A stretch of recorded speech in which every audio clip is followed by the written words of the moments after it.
Herkese merhabalar, kanalıma hoş geldiniz. Bugün sizinle birlikte bir mini çanta modeli çalışacağız. Çantamızı telefon çantalarından biraz daha büyük çalıştım. Çünkü içlerine sadece telefonumuz değil de işte cüzdanımızı vesaire koymak için bu şekilde ölçülerinde çalıştım. Çantamızın eni yaklaşık olarak 17 santim. Boyu bitmiş hali taban kısmından başladığımızda 20 santim. Tabanı ile birlikte arkadaşlar 21 santim. Çantamızda bu şekilde hazır çanta kitlerinden yararlandım. Hem çantamızın kapak kısmına hem de çantamızın askı kısmında hazır çanta aparatlarından kullandım. Bu çanta kitlerini tuhafiyelerden rahatlıkla temin edebilirsiniz. Bakın bu noktalarda çantamıza dikişini sağladım. Bir de açma kapama yerinde buraya da yine bir mıknatısla dikişi sağlandı. Aparat kısmına direkt bu şekilde yerleşiyor arkadaşlar. Sadece çantanın alt kısmını örmeniz yeterli oluyor. Çantamızda polyester makroma iplik kullandım. Bakın bu şekilde simli bir dokuya sahip. Bu çantamız 200 gram polyester makroma iplikten çıktı. Bakın şu kadarcık bir arttı. Bir bütün hali de bu şekilde. Bu elimdeki de aynı marka iplik arkadaşlar. Şöyle yapısını göstereyim. Bu şekilde inceliği. Simli bir iplik. Simli polyester diye de geçiyor. Bu ipliğimi örmek için arkadaşlar 3 milim tığ kullandım. Sizler ipliğinizin kalınlığına ve inceliğine göre tığ numaranızı daha yüksek veya daha küçük tercih edebilirsiniz. Eğer çanta için böyle hazır kitler temin edemediyseniz arkadaşlar videonun sonunda çantanın sapı için alternatif olarak bir örgü sapı çalıştım. Onu da deneyerek çantanızı tamamlayabilirsiniz. Evet, videomuzun detaylı anlatımına geçmeden önce kanalıma hala abone değilseniz abone ol butonundan ücretsiz bir şekilde abone olursanız hiçbir tarif videosunu kaçırmamış olursunuz arkadaşlar. Hadi buyurun gelin o zaman çantanın detaylı anlatımına geçelim. Çantamız için hemen şöyle ipliğimi alıyorum. Bir kilit işlemi yapıyorum. Kilit işlemi yaptıktan sonra 26 adet zincir çekiyorum. 2, 3, 4, 5, 6, 7, 8, 9, 10, 11, 12, 25 ve 26. Bakın zincirim şu şekilde. Hemen zincirimin uzunluğu da size vermek istiyorum. Zincirim bu noktada arkadaşlar yaklaşık 17 santim. Sizler çantanızın daha küçük olmasını istiyorsanız zincirinizi daha kısa tutabilirsiniz. Ben içine cüzdan ve başka işte telefon, cüzdan, anahtar vesaire sığsın diye birazcık mini çanta kıvamında tuttum. Yani telefon çantasından biraz daha büyük çalıştım. Ama sizler telefon çantası istiyorsanız kendi telefonunuzu arkadaşlar koyun, ölçüsünü alın. Birer veya ikişer parmak sağından ve solundan büyük tutarak zincirinizi çekebilirsiniz.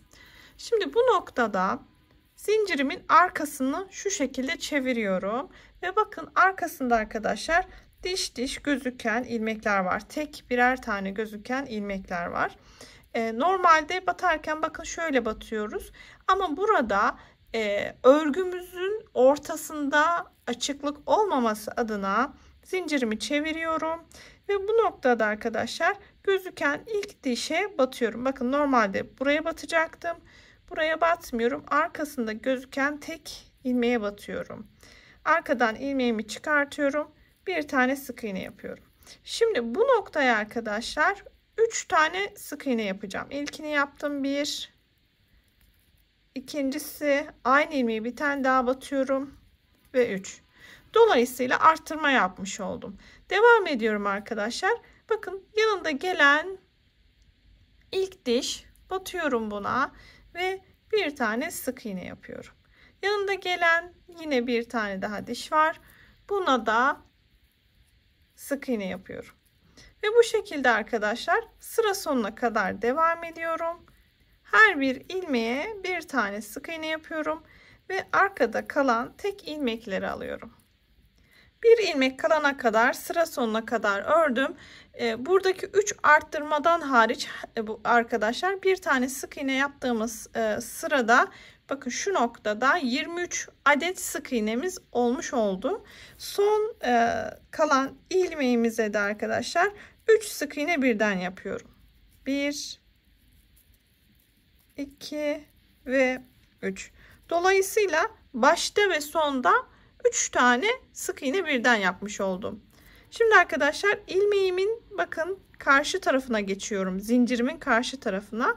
Bu noktada her bir sık iğnenin karşısına gelen ilmekleri alarak sık iğne örüyorum. Bu ipliğimi de aradan gizliyorum. Bu şekilde arkadaşlar bakın. Burada battığım nokta ise şu şekilde oluyor. Normal bir şekilde batıyorum. Artık çünkü ilmeklerimin arasının açılması gibi bir riskim ortadan kalktı. Bu şekilde sıra sonuna kadar devam ediyorum. Burada arkadaşlar yaptığım işlem çantamızın tabanını örmek. Evet bakın sıra sonuna doğru geldim. Son sık iğnemi de yapıyorum. Bu da şu noktadan arttırma yaptığımız noktadan sonra 23 adet sık iğne yapmış olduk. Yani üçer tane arttırmaların arasında hem bu tarafta hem diğer tarafta 23'er tane sık iğne oluyor arkadaşlar. Bakın sıramı bitirdim. Bu noktada hemen arttırma yaptığımız yere geldim. İlk sık iğnenin tepesine batıyorum. Üzerine almadan çıkıyorum. Yani ilmek kaydırma yapıyorum. Burada bir zincir çekiyorum ve tam dibine batıyorum. Bir tane sık iğne yapıyorum arkadaşlar. Ve sıra başımın belli olması için ilmek belirleyici takıyorum. Bir tane ilmek belirleyici, bir iplik vesaire takabilirsiniz. Bakın bu şekilde tabanımızı yapmış olduk. Hemen tabanımın ölçüsünü size vereyim. Bu noktada arkadaşlar tabanımın ölçüsü yaklaşık olarak 18 santim. Şimdi tabanımızı yaptıktan sonra çantamızın duvar kısmını örmeye başlayacağız. Hemen ilk duvar kısmında arkadaşlar her bir ilmeğe bir tane sık iğne yapıyorum. Burada her bir ilmeğe bir sık iğne yaparak sıra sonuna kadar devam edeceğim. Sıra sonunda toplamda 52 adet sık iğne elde edeceğim arkadaşlar. Sıramın bitişine doğru geldim. Duvar kısmını yaparken ilk sıradayız. 52. sık iğnemi de yaptım. Şimdi buraya dikkat etmenizi istiyorum. İlmek belirleyici buradaydı, çıkarttım. Şu noktaya batmıyoruz arkadaşlar. Çünkü burası ilmek kaydırma yaptığım nokta. Eğer buraya batarsanız arttırma yapa gidersiniz ve örgünüz büyür. O yüzden bu noktaya batmıyoruz. Bakın dikkat. İlmek kaydırma yaptığımız yere batmıyoruz. Ve ilmek belirleyicinin çıkardığı noktaya sık iğneye batıyoruz. Yine burada bir ilmek kaydırma yapıyorum. Bakın ilmek kaydırmalar birbirine denk gelecek. Bir tane sık iğne yapıyorum. Ve yine dibine batıyorum. Şimdi burada arkadaşlar hemen ilmek belirleyicini takıyorum. Modelimizi vermeye başlayacağız. Bir kısa sık iğne yaptım. Şimdi örgümüzde kısa ve uzun sık iğne tabirlerini kullanarak ilerleyeceğiz. Sizlerin anlamasının kolay olması adına bu terimi kullanacağım. Şimdi burada normal sık iğne yaptık. Yani kısa bir tane sık iğne yaptık. Şimdi yanındaki ilmeğe uzun bir sık iğne yapacağız. Nasıl yapacağız? Bakın normalde bu ilmeğe batıyorduk. Buna batmıyoruz. Hemen altında gelen ilmeğe batıyorum. Bakın arkadan ilmeğimi çekiyorum ve biraz uzatıyorum. Çünkü hem bu sıraya denk gelecek hem de bir üst sıraya normal sık iğneden alacak. Yani iki katı bir sık iğne uzunluğu olacak. Bakın bu şekilde sık iğne yapıyorum. Şöyle de düzeltelim. Şimdi yanındaki ilmeğe normal sık iğne yapacağım. Yani kısa sık iğne. Normal ilmeğe batıyorum. Yanına gelen ilmeğe bakın buraya batmıyorum. Hemen altındaki ilmek neresi? Burası. Oraya battım. İlmeğimi uzattım ve ilmeğimi uzattım ve buraya bir tane sık iğne yaptım. Bakın arkadaşlar. Şimdi yanındaki ilmeğe normal bir sık iğne yaptım. Yanındaki ilmeğe ne yapıyorum? Buraya batmıyorum. Altındaki ilmeğe batıyorum. İlmeği uzatıyorum ve bu noktaya sık iğne yapıyorum. Normal sık iğne yanına. Yanındakine buraya batmıyorum. Altına batıyorum. İlmeğimi uzatıyorum ve ilmeğimi arasından geçirip sık iğne yapar gibi yapıyorum. Bu şekilde arkadaşlar modelimiz tamamıyla böyle ilerleyecek. Bir kısa normal sık iğne, bir alttan alarak ilmeğimi uzatarak uzun sık iğne. Bu şekilde sırayı tamamlıyorum. Sırayı tamamlayalım. Bir üst sıraya modelde nasıl geçeceğiz onu size anlatayım.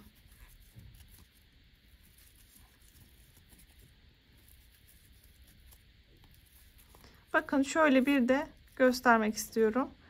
Bakın yavaş yavaş örneğimiz de kendini belli etmeye başladı. Evet, son 2 ilmeğim kaldı. Bu sırada bakın 50. ilmeğimde uzun sık iğne yaptım. 51'i kısa, 52'yi uzun. Bakın böylelikle bu sıramı da bitirmiş oldum. Modelde ilk sıramı yaptım arkadaşlar. Şimdi bakın ne yapıyoruz? Buraya batmıyoruz. Dikkat, uzun ilmeğimde kaldı. İlmek belirleyicimi çıkartıyorum. Hemen bu noktaya ilmek kaydırma yaparak yine bu sıramı tamamlıyorum. Bir tane zincir çekiyorum. Şimdi buraya dikkat etmenizi istiyorum arkadaşlar. Bakın alttaki ilmeğim kısaydı. O yüzden ilk ilmeğimi burada uzun yapmam lazım. Yani bu noktaya batmıyorum. Hemen altındaki ilmeğe batıyorum. Altındaki boş ilmeğe batıyorum. Ve hemen sık iğne yapıyorum. İlmek belirleyicimi şu ilmek kaydırma yaptığınız yere takarsanız bu arada daha rahat sıraları belirlersiniz ve buraya da batmamış olursunuz arkadaşlar. Bu da bir tüy olsun size. Yani şu ilmek belirleyicini ilmek kaydırma yaptığınız yere takın.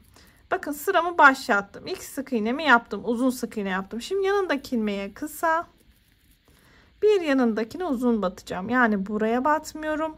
Altındaki boşluğa batıyorum ve ilmeğimi biraz uzatıyorum. Yanındaki ilmeğe normal sık iğne. Bakın yanındaki ilmeğe geldim. Buna uzun batıyorum. Yani buraya batmıyorum. Bir alttaki noktaya batıyorum. Bu şekilde arkadaşlar sıra sonuna kadar devam edelim. Bakın arkadaşlar sıramın sonuna doğru geldim. Bu noktada bir tane sık iğne yapıyorum. Ve bakın ilmek kaydırma yaptığım nokta hemen buradan çıkartıyorum. Bu noktaya batmıyoruz. Dikkat. Bu noktaya batmıyoruz. Hemen ilmek belirleyicini çıkardığım noktaya batıyorum. Bir tane ilmek kaydırma yapıyorum yine.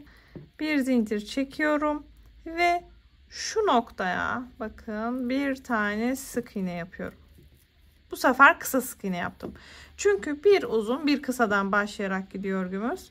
Hemen ilmek belirleyicini takıyorum arkadaşlar. Şimdi bu noktaya ne yapıyordum? Uzun yapıyorum. Bu noktaya kısa yapıyorum. Bu şekilde arkadaşlar döne döne gidiyoruz. İlmek kaydırma yaparak sıralarımıza başlıyoruz. Bakın zaten sıra başlangıcımız burada kendini belli ediyor. Bir kısa sık iğne, bir uzun sık iğne yaparak sıralarımızı bu şekilde tamamlayacağız. Her bir sırada arkadaşlar şu uzun ve kısa olan sık iğnelerimden 52 adet olacak. Yani 26 uzun sık iğne varsa 26 kısa sık iğne olacak. Eğer karıştırıyorsanız ya da artırma yaptım mı diye endişeleniyorsanız sayın arkadaşlar. Eğer 52 adet toplamda sık iğne sayınız varsa, ilmeğiniz varsa problem değil arkadaşlar. Bu şekilde istediğimiz uzunluğa gelene kadar çantamızı örmeye devam edelim.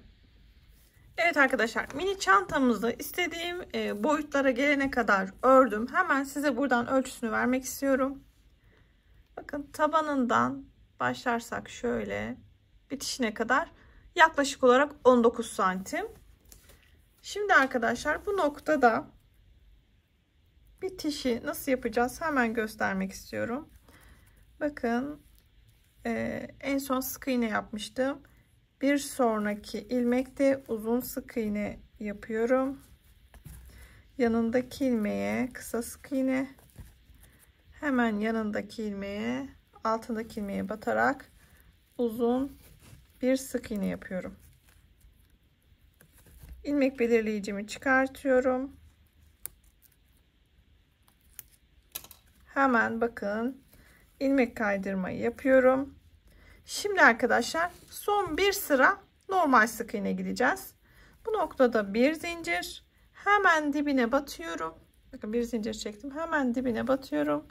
Bir tane sık iğne yapıyorum. İlmek belirleyicimi hemen bu noktaya tekrar yerleştiriyorum. Şimdi arkadaşlar her bir ilmeğe bir tane sık iğne yapıyorum. Bu şekilde sıra sonuna kadar devam ediyorum. Son sıram artık bir sıra normal bir şekilde her bir ilmeğe bir sık iğne yapalım. En son bitiş kısmındayız arkadaşlar. Hemen bakın ilmek belirleyicini çıkartıyorum. Son sık iğnemi de yaptım. Şimdi bu noktaya bakın, buraya batmıyorum, dikkat, çünkü burası ilmek kaydırma yaptığım yer. Bakın baştaki noktaya batıyorum, yine ilmek kaydırma yapıyorum ve ipliğimi bir tık uzunca bırakıp kesiyorum arkadaşlar. Şimdi bu ipliğimi bir iğne ucu tok bir iğne yardımıyla çantamın içerisinden gizleyeceğim. Şöyle tığ yardımıyla da gizleyebilirsiniz arkadaşlar. Ucu da polyester makrom olduğu için ucunu bir çakmak yardımıyla yakarak çantanıza sabitleyebilirsiniz. Evet, ucunu bir çakmak yardımıyla şöyle yakıyorum. Çantaya yapıştırıyorum. Arkadaşlar çantamızın ana kısmı tamamlamış oldu. Şimdi çantamızda bakın bu şekilde deri aksesuarları var. Dilerseniz sizler de böyle tuhafiyelerden hazır aldığınız derilerinizi bakın şu noktalarla bir iplik yardımıyla dikişini yapabiliyoruz. Hemen çantamızın sap kısımlarını da size göstereyim. Şimdi bitişi arkada kalacak arkadaşlar. Buna dikkat edelim. Bitiş arkada, öne, ön taraf daha pürüzsüz gözükmesi adına şu kapak kısmı öne. Bakın bu çanta aksesuarlarının bu şekilde aparat kısmı var. Hemen bunu buraya dikeceğim. Buraya denk gelecek bakın. Arka kısımlarını da benzer bir iplikle, dikiş ipiyle arkadaşlar bu noktaya dikeceğim. Hemen çantamızın sapına bakalım. Bakın bu da hazır bir sap. Zaten bu çanta kitinin içinden çıkıyor. Bu şekilde arkadaşlar kenarlarından hemen geçirebiliyorsunuz. Bu şekilde çantamızın sapını da kenarlardan geçirebilirsiniz arkadaşlar. Evet, diyelim ki çantanızda bu tarz aksesuarlarınız yok, kendiniz yapmak istiyorsunuz. Arkadaşlar bu noktaya yine tuhafiyelerden aldığınız bir mıknatısla iç tarafına yapabilirsiniz. Veya daha önce telefon çantalarında anlattığım kapak kısımlarından yapabilirsiniz. Deri çanta sapı olmayan arkadaşlarım için kısacık bir çanta sapı tekniği göstermek istiyorum size. Biz en çok bu örgü çanta sapını kullanıyoruz. Şimdi bu noktada bir miktar uzun iplik bırakıyoruz arkadaşlar dikiş için. Hemen bir kilit işlemi yapıyorum. Kilit işlemi yaptıktan sonra 2 zincir çekiyorum arkadaşlar. 1, 2. Örgümün bakın zincirimin arka kısmında şu kalan dişi alıyorum ve bir tane sık iğne yapıyorum. Sonra şöyle çeviriyorum. Bakın şu noktada arka kısımda kalan ilmeği alıyorum. Tekrar sık iğne yapıyorum. Çeviriyorum. Bakın arkada kalan 2 tane dişim var bu sefer. İkisini birden alıyorum. Çeviriyorum. Arkada 2 ilmeğim kalıyor. İkisini birlikte alıyorum. Birazcık ilmeklerimizi burada uzun tutuyoruz. Çeviriyoruz. Bakın arkada 2 ilmeğimi alıyorum. Ve sık iğne yapıyorum. Bu şekilde arkadaşlar istediğiniz uzunluğa gelene kadar çanta sapınızı örebilirsiniz. Çok kullandığımız teknik çantalarda, deri çanta sapı olmayan arkadaşlarım için bu tekniği öneriyorum. Bakın bu şekilde çok şık bir görüntüsü oluyor. Simli ipliğe de çok yakıştı. Yani illaki bir çanta kitinizin olmasına da gerek yok arkadaşlar. Bulunduğunuz yerde temin edemiyorsanız bu şekilde çanta sapınızı, çanta kapağınızı da örgü olarak çalışabilirsiniz. Ortalama olarak 75 santim kadar çanta sap uzunluğu, bu noktada da çantamız için yeterli oluyor. Çapraz ve yandan takmalar için. Evet, çantamızı tamamıyla bitirmiş olduk arkadaşlar. Bakın, çantanın aparatlarını da yerleştirdim. Arka kısmından şuradan iğne ile dikişini sağladım. Kendi ipliğiyle diktim arkadaşlar. Yine aynı şekilde bakın, buradaki kısmı da dikişini sağladım. Çantanın iç hacmi oldukça geniş. İçine hem telefon koyabilirsiniz, hem cüzdanlarınızı, anahtarınızı koyabilirsiniz. Çok şık, çok güzel bir çanta oldu.